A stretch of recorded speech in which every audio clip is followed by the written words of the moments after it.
अलबेले किस्सों की दास्तां के सिलसिले शुरू हुए, बनके कहानियां कहानियां।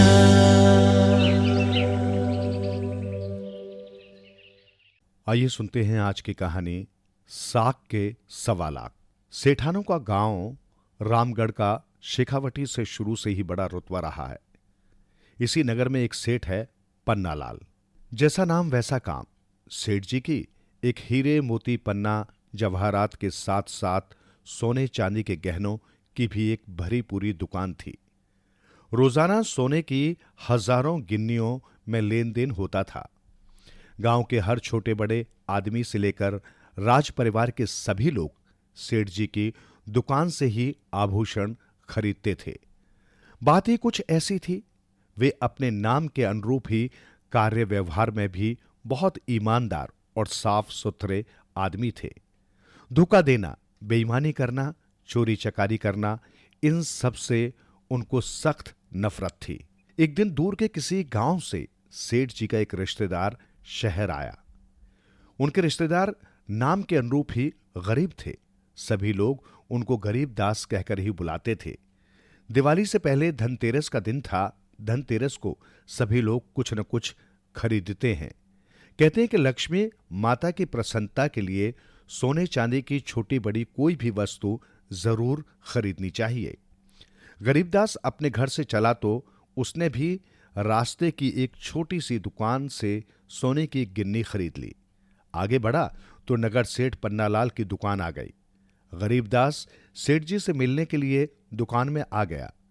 इधर सेठ जी की दुकान में उनके मुनीम सोने की गिन्नियां गिनने में लगे हुए थे, इसलिए वे एक ढेरी की गिन्नियां दूसरी ढेरी में जमा कर रहे थे। इसी बीच मैं मुनीम ने सोने की गिन्नियों की ढेरी उठाई और दूसरी ढेरी में डाली तो अचानक एक गिन्नी उछलकर दूर जा गिरी। उछलती हुई एक गिन्नी को देखा तो सबने, लेकिन फिर वो कहां गायब हो गई ये किसी को पता नहीं चला। इसमें मुनीम का सारा हिसाब गड़बड़ा गया। सारा सामान उलट पुलट किया गया। गद्दे, तकिए, पेटी, कलमदान, बही खाते, यहां तक कि चटाई और दरी सब उठा उठाकर झरका दी गई, लेकिन गिन्नी नहीं मिली। आखिर में संदेह का ऐसा वातावरण बना कि हर एक की जेब में हाथ डाल डालकर तलाशी ली जाने लगी। गरीबदास सेठ जी के सामने ही बैठा हुआ था। वो समझ गया कि सबकी तलाशी हो रही है तो अब मेरा भी नंबर आएगा। गरीबदास पहले से ही एक सोने की गिन्नी खरीद कर लाया था जो उसकी जेब में रखी थी। वो समझ गया कि जब मेरी तलाशी ली जाएगी और मेरी जेब से गिन्नी निकलेगी तो मैं चोर साबित हो जाऊंगा। मैं गरीब आदमी हूं, मुझ पर कौन विश्वास करेगा। सेठ जी की गिन्नी गायब हुई है और मेरी जेब में से गिन्नी निकलेगी। इसलिए उसने अपना जी कड़ा करके निश्चय किया कि इज्जत बड़ी चीज होती है। गिन्नी के मुकाबले में इज्जत अनमोल है। गिन्नी जाए तो जाए। इसलिए वो सेठ जी के और कर्मचारियों के साथ मिलकर गिन्नी की खोज में लग गया। उसने बड़ी चतुराई से अपनी जेब की गिन्नी निकाली और गिन्नी खोजने का नाटक करते हुए एक कोने में जाकर चहक उठा और बोला, सेठ जी, ये रही आपकी गिन्नी। गिन्नी मिलते ही सारे कर्मचारी प्रसन्न हो गए और सब अपने अपने काम में लग गए। सेठ जी का गरीब रिश्तेदार गरीबदास उदास मन से अपने गांव लौट गया। घर में गरीबदास की पत्नी ने पूछा, दिवाली के लिए क्या लेकर आए हो?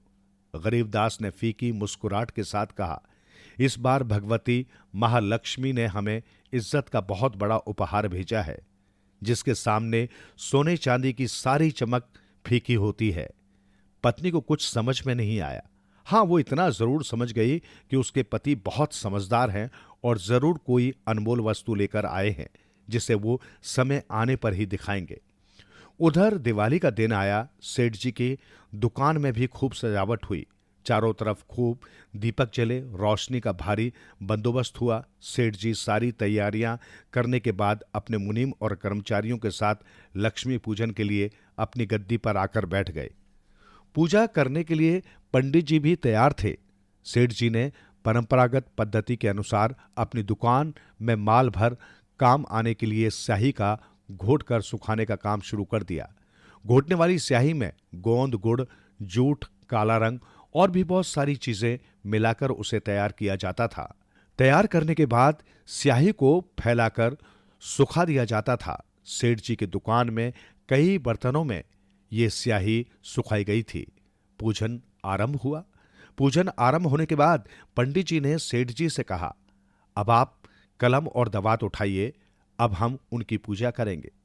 पूजा करने के बाद सेठ जी ने दवात को उलटकर पुरानी स्याही हटा दी ताकि नई स्याही डालकर आगे का लिखने पढ़ने का काम किया जा सके। जो ही सेठ जी ने पास में रखे बर्तन में पुरानी स्याही को उल्टा तो उसके साथ एक सोने की गिन्नी भी आकर गिरी। सोने की गिन्नी देखते ही सेठ जी का माथा ठनक गया। दवात में गिन्नी कैसे आई? सेठ जी ने मुनीम को बुलाया और पूछा, इस दवात में गिन्नी कैसे पहुंची? मुनीम ने हाथ जोड़कर कहा, साहब मेरे को तो कुछ पता नहीं है। आखिर परेशान होकर सेठ जी ने पूछा कि उस दिन जब तुम गिन्नियां गिन रहे थे तो एक गिन्नी कम पड़ गई थी। बाद में खोजबीन करने पर तुम्हारा हिसाब मिल गया और सारी गिन्नियां पूरी हो गई। अब तुम ही बताओ, हमारे हिसाब की सारी गिन्नियां मौजूद हैं तो फिर यह अतिरिक्त गिन्नी कहां से आई? मुनीम कुछ जवाब नहीं दे सका। सेठ जी बहुत नाराज होते रहे। आसमान से तो ये गिन्नी टपकी नहीं है, तुमने जरूर लापरवाही की है, अपने काम पर ध्यान नहीं रखते हो।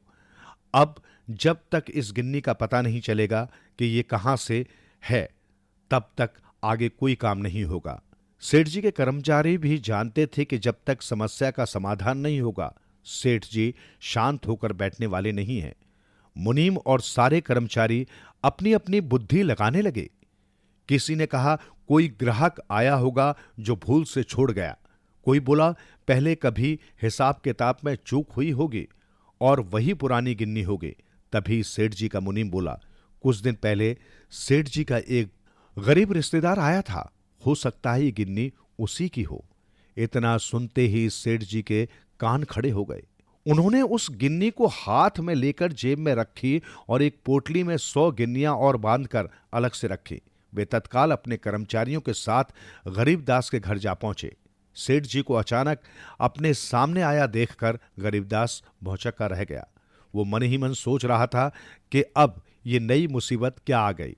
मैं तो वहां से कोई सामान भी उठाकर नहीं लाया। जरूर सेठ जी की दुकान में कोई हेराफेरी हुई है और वे उसी की पूछताछ करने मेरे पास आए हैं। गरीबदास ने हाथ जोड़कर बिना सेठ जी के बोले ही कहना शुरू कर दिया, हुजूर मैंने तो आपकी दुकान पर कोई चोरी नहीं की थी। मैं तो उस दिन केवल आपसे राम राम करने आया था। आपको जरूर कोई गलत फहमी हो गई है। सेठ जी गंभीर हो गए, बोले, तुमने चोरी से भी बड़ा अपराध किया है। तुमने हमारी दुकान में गिन्नियों में हेरा फेरी की है।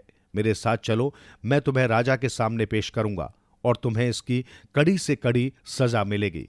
गरीबदास हाथ जोड़कर गिड़गिड़ाता रहा, रोता रहा, लेकिन सेठ जी के कर्मचारियों ने उसकी एक नहीं सुनी और उसे बांधकर अपने साथ लेकर राजा के दरबार में जा पहुंचे। राजा ने अपने सामने रस्सियों में जकड़े एक आदमी को देखा और साथ में नगर सेठ खड़े थे तो उन्हें बड़ी उत्सुकता हुई। उन्होंने पूछा, क्या हुआ सेठ जी? सेठ जी ने हाथ जोड़कर कहा, यह आदमी गरीबदास है, मेरा रिश्तेदार है। धनतेरस को ये मेरी दुकान पर आया था। मेरे कर्मचारी उस दिन लक्ष्मी पूजन की तैयारी कर रहे थे, इसलिए सोने की गिन्नियां जमा करके गिनने का काम करते जा रहे थे। वहीं अचानक एक गिन्नी कम पाई गई।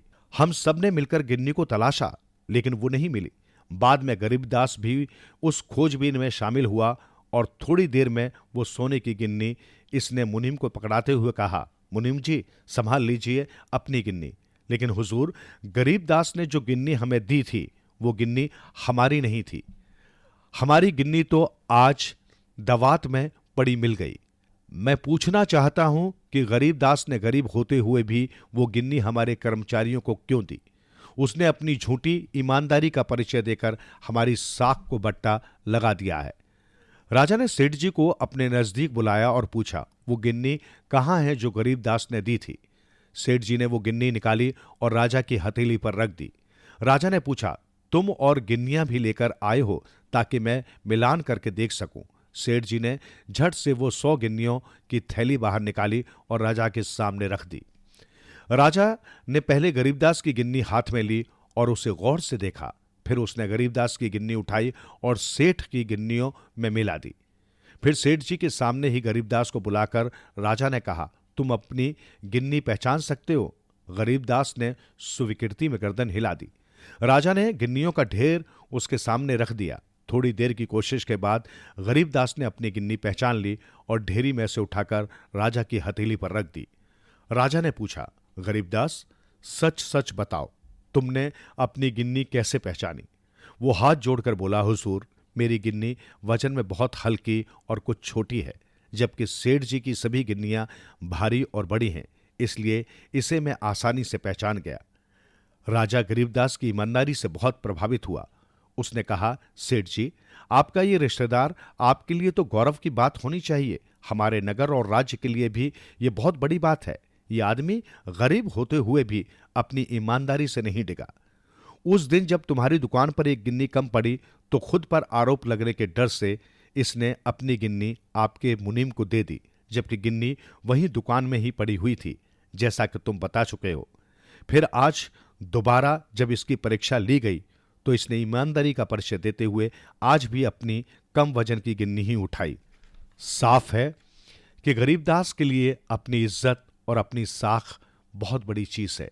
इसलिए ये राज्य गरीबदास की ईमानदारी का और उसकी भावना का सम्मान करते हुए 1000 स्वर्ण मुद्राएं इनाम में देने की घोषणा करता है। इतना कहकर राजा ने 1000 मुद्राएं मंगवाई और गरीबदास को भेंट कर दी। ये देखकर सेठ जी का मन भी द्रवित हो गया और उन्होंने भी राजा के सामने ही 100 गिन्नियां गरीबदास को पकड़ाते हुए कहा, भाई, हमें माफ करना, तुमने हमें सिखा दिया कि साख की इज्जत के सामने 1.25 लाख गिन्नियों का भी कोई मोल नहीं होता।